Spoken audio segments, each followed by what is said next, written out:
የቤት ሰራተኛ መሆኗ ደግሞ ብትተዋትና ስራውን እንድትሰራ ብትፈቅድላት ጥሩ ነበር። ግን እንደዛም ደግሞ አልፈቀደችላትም። በጣም እያሰቃየቻት ነው ማለት ነው። እንደዛም ሆኖ ኑሃሚዬ ለአባቷ ስትል አንገቷን ደፍታ ሁሉም ነገር ችላ እያሳለፈች ነው።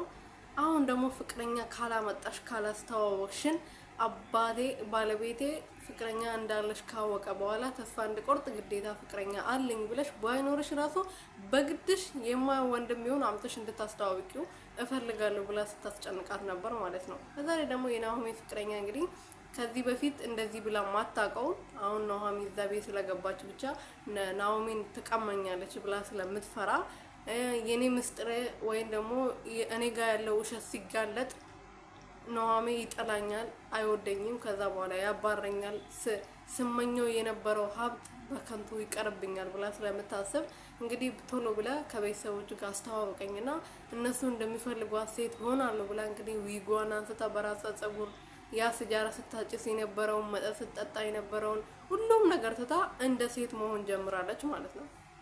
ይሄ ሁሉ ያደረገችው ደግሞ ከናሆሚ ጋር ለመሆንና ናሆሚን እንዳትቀማው ብቻ ነው። ምክንያቱም ከኤርሚያስ ጋር ማንነቱን አውቋለች።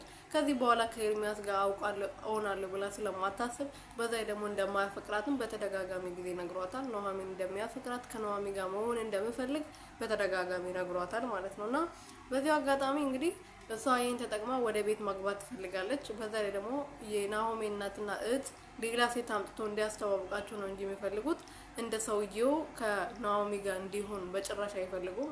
ለልጃችን አትመጥንም፣ እቺ የደሃ ልጅ ናት። ስለዚህ ከኔ ልጅ ጋር በጭራሽ እንኳን ልትጋባ ለሰዓታት ራሱ አጠገቡ ልትቀመጥ የምትገባ ሴት አይደለችም ብላ ነበር ስትናገር የነበረው።